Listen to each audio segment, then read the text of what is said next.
Advanced Quest 8 is soon to be upon us over here on the NA side of things, and I'm here to give you a guide on how to easily tackle these quests and beat them, because they definitely probably look a bit harder than they actually are. The only one that I actually think is annoying is the second of the three that we're going to be getting, the one that has to deal with poison stacks, but that's more so that it's kind of long. If you have a team built and you know the gimmick going into it, it's not actually all that bad, so we're going to talk about that in today's video. So if you find this to be helpful, or you just like the daily FGO grind that your boy's doing, make sure you hit a like on the video and you subscribe to the channel, and comment down below which one you're looking forward to tackling the most. Me personally, I love Ibaraki. Very fun to just take servants to and just beat up. She's a giant punching bag. So I like that we finally have a quest where we can just beat up just a giant berserker that has pretty favorable traits. I mean, we're talking earth, chaotic, evil, and I guess since we're talking about it right now, let's talk about how you're going to take out this quest. So this is more reminiscent of a raid that we had during about year 1 on FGO. I believe the event was Onigashima, or it's Rashomon. I always get the names mixed up, but it's basically that raid, except maybe a little bit more updated, where you essentially have both of Ibaraki's arms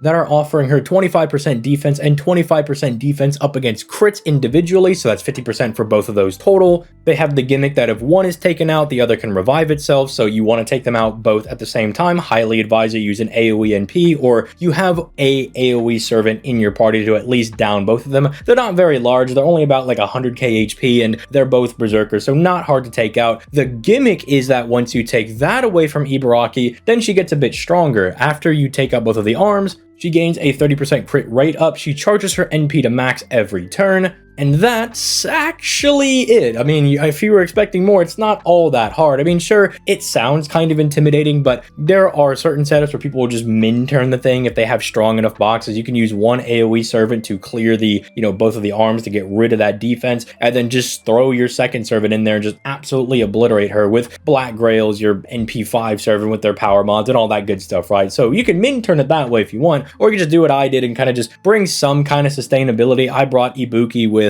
Lady Avalon and Castoria, as you can see, and they were able to get me through the fight just fine. If you don't have those servants, you can supplement out other support type servants that give you some decent sustainability. Like Merlin works really well, your Zhufus, your Asclepiuses, anything along those lines. So you can kind of go the one-shot tactic, or just bring a lot of tactical nukes and just beat her up really hard. Or you can settle for kind of like a 4 or 5 turn clear, which is kind of what I did, because I'm not really in the min-turning business unless it's maybe something I could do with a servant that I really like, say like Gil or Morgan, something along those lines. But this one, I just wanted to show what more of a normal run is probably going to look like for most players. You're going to survive a couple of hits. You do got to be wary she does have AoE attacks, because this is, again, more reminiscent of the old raid that Ibaraki had back in year 1, so just be careful about that. The crits can be a little bit nasty, but nothing you weren't able to handle getting through the different loss belts and whatnot. Now let's talk about the first one. That's going to be giving you a chain CE, and I found out, funny enough, that I hadn't actually cleared this on my main JP account until getting the footage for this video, so I have to thank them putting this out on NA so I would actually go and do this over on JP. But the gimmick for this one is really easy. You might look at it on the wiki page or GamePress or wherever you get your information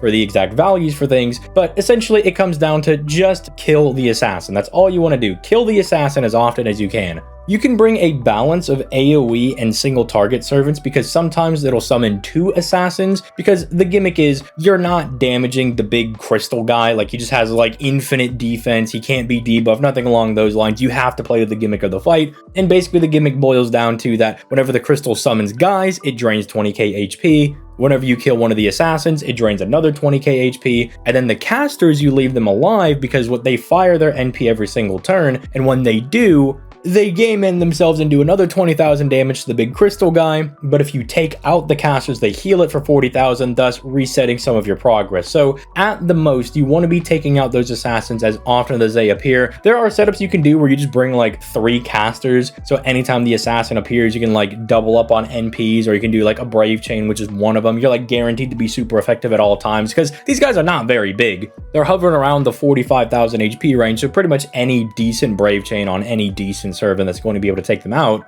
as long as, again, you have that type advantage. So alter egos, berserkers, casters, those are all very good. Although just be careful with berserkers because they're also going to get hit pretty hard back as well. But realistically, it's just take out the assassins as often as you can, and you'll get your way through the fight. Now, the last and most annoying one, in my opinion, is the stake fight. And you look at it, it's definitely really long, and there's a lot of stuff to read. Basically, what it boils down to, all the enemies are going to give you this unremovable poison buff. And when 7 of those get stacked, it's over for you. It's curtains. You can't do anything about it. Your servant just dies on the spot. So the idea is to either A, try to blitz through the fight, which is what I did on JP, and that can be a little bit dicey, but I was able to get it done on my first try. Or you could try to bring a balance of different DPS servants to, instead of just trying to arts loop your way through things like I did with Summary Buki, instead, what you could try to do is just bring multiple loopers and have them kind of loop their way so you're not really getting hit. Or you can also bring stuff like taunters to kind of keep the poison buffs off of your main DPS guys and kind of just use them as meat shields. You also have the benefit of using either Nightingale, Sanson, Asclepius, or Paracelsus in the back row, because if you have them in the back row, every 3 turns, they will remove one of the latest poison debuffs from the entire party. So they are a way to kind of mitigate the effects a little bit. Also, there is a bit of a gimmick as well that if you want to bring either Consort U, they have debuff immunity for 7 times, so they can kind of weave their way around this. And if you want to do that for like more lore-ish reasons, or you just kind of play into the gimmick a little bit more, that's perfectly fine. It's in the same way that you could bring Watanabe. He has a special damage buff against Ibaraki. If you want to bring him for that, that's perfectly fine. But those are definitely things that they do to kind of balance out the fact that, like, you know, Assassin U is not super great. Lancer U is really good, but the problem is that she's single target and there's a metric butt ton of enemies on the field. But even if you're doing really well with mitigating all of the poison stacks that are coming your way, there are just random points that you are just going to catch random debuffs. You know, wave 1, everybody just gets 1 infection. Wave 3, everybody gets 1. Wave 4 and 5, you catch another one, right? So it's just one of those things that will